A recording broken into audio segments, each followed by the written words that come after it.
네, 동아 윤정미 중1 8과의 핵심 문법 첫 번째 들어가 보도록 하겠습니다. 첫 번째 핵심 문법은 접속사 that에 대해서 공부를 해볼 거예요. 자, 우리가 이제 일단은 접속사가 무엇인지 먼저 얘기를 해보면요. 접속사는 연결해주는 말을 일컫습니다. 연결해주는 말이에요. 그래서 연결을 해서 이제 절이라는 거를 만들어 주거든요. 절은 뭐냐면 하나의 문장, 주어 동사가 있는 하나의 문장이 하나의 품사를 갖는 게 절이에요. 그래서 이제 문장인데 뭐 명사 역할을 하거나 형용사 역할을 하거나 부사 역할을 하게 되는 거죠. 그래서 절은 종류가 명사절, 그 다음에 형용사절, 그 다음에 부사절 이렇게 있는 겁니다. 그래서 명사절은 뭐냐면 문장인데 명사 역할을 하게 되는 거죠. 그래서 이제 명사기 때문에 어느 자리 들어가냐? 기본적으로는 주어, 목적어, 보어 자리 들어가게 될 겁니다. 자, 그래서 명사절의 종류를 따져보면요. 첫 번째, 지금 오늘 공부하는 접속사 that, 명사절 that입니다. 오늘 시험법이에요. 그래서 명사절 that 이렇게 되고요. 그 다음에 또 뭐가 있냐면 이제 관계대명사 what. 원래 관계대명사는 형용사절이에요. 근데 what만 명사 역할을 하게 됩니다. 자, 그 다음에 세 번째 if, whether. 그 다음에 의문사, 명사절. 뭐 복합관계 대명사는 나중에 해도 될 것 같아요. 일단은 이렇게 네 가지가 있게 되거든요. 자, 그래서 명사절 that은 이제 뭐뭐한 것이라고 해석되고요. 관계대명사 what도 뭐뭐한 것이라고 해석이 돼요. 그러면 시험에 물어볼 때 이 두 개를 많이 물어보겠죠. 왜냐면 명사절 that도 뭐뭐한 것이라고 해석을 하고 관계대명사 what도 뭐뭐한 것이라고 해석을 하니까 시험에서 많이 물어보게 될 건데 이 두 개의 문법적인 차이를 보자면 명사절 that은 뒤에가 완전하게 나옵니다. 선생님 완전한 게 뭐예요? 완전하다는 거는 명사가 들어갈 자리가 더 이상은 뒤에 없다라는 거예요. 뒤에는 더 이상 명사가 들어갈 자리가 없다라고 생각하시면 됩니다. 자, 그럼 관계대명사 what은 that과는 반대로 불완전한 문장을 받아주게 되겠죠. 그래서 뭐 주어가 하나 빠져 있거나 목적어가 하나 빠져 있거나 그런 식으로 명사가 들어갈 자리가 하나 빠져 있는 게 명사절 what입니다.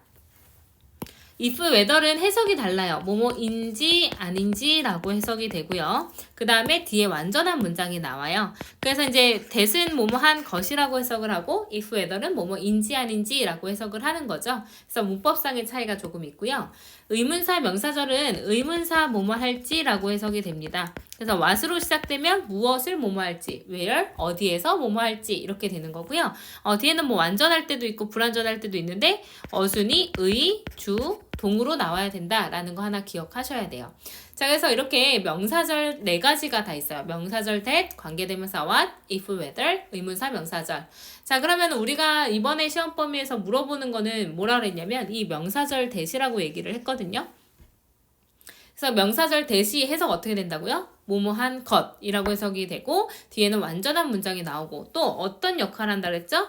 주어, 목적어, 보어 자리 들어갈 수 있다고 했습니다. 자, 그래서 여기서 보면 we thought, 우리는 생각했습니다. 대절을요. 자, 이것이 훌륭한 생각이다 라고 우리는 생각했습니다. 그래서 that 뒤에 어떻게 나왔어요? that 뒤에 주어, 동사, 목적어까지 완전한 문장 나오게 됐죠? 선생님이 이렇게 꺾음가로로 묶었거든요. 이거는 명사절이란 뜻이에요. 그래서 이 문장에서는 we thought 다음에 think의 목적어 자리 대절이 들어가게 된 거죠. 그래서 그것이 훌륭한 이제 그 아이디어다는 것을 생각했습니다. 아니면 뭐뭐 하다고 생각했습니다. 라고 해석하면 돼요. 그래서 뭐뭐 하는 것 또는 뭐뭐 하다고 라고 해석하면 다 해석은 될 겁니다. 자, 그러면은 이어서 형용사절이라는 건 뭐냐면 형용사기 때문에 명사를 수식해주는 문장을 얘기를 할 거예요. 문장인데 형용사 역할을 하게 됩니다. 자, 형용사절은 관계대명사랑 관계부사밖에 없어요. 근데 이제 우리 친구들 딱 기억해야 되죠? 관계대명사요? 아까 what 공부했었죠? 관계대명사 what은 선생님 뭐라 했어요? 얘는 명사절이에요. 이 what은 명사절입니다.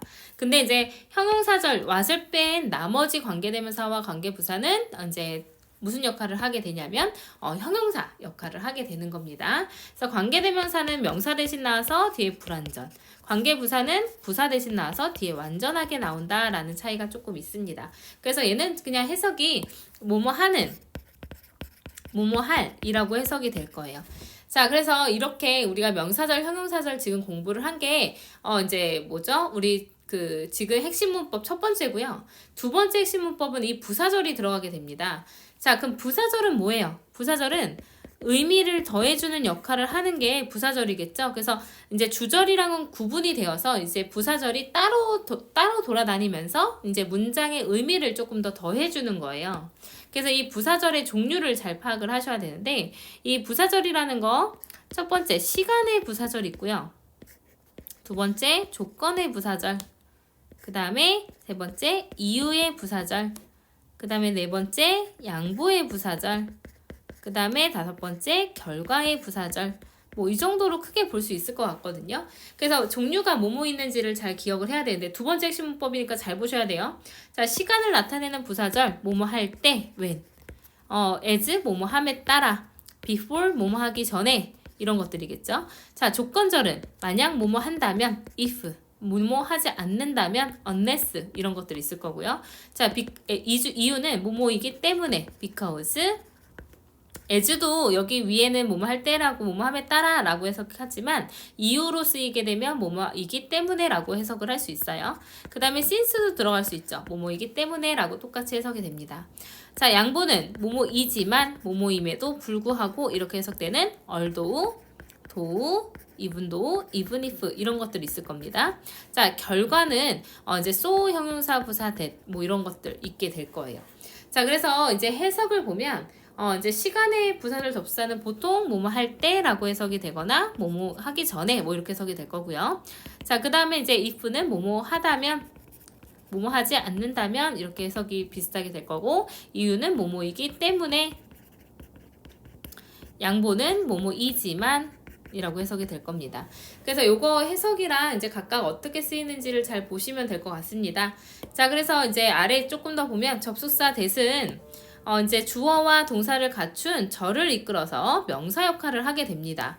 그래서 이제 명사로 쓰이면은 이제 think that, know that, say that, believe that, guess that 이런 식으로 해서 뭐뭐 하다고 생각하다, 뭐뭐 하다는 것을 알다, 뭐뭐 하다고 말하다, 뭐뭐 하다고 믿다, 뭐뭐 하다고 추측하다 이렇게 해석을 하면 돼요.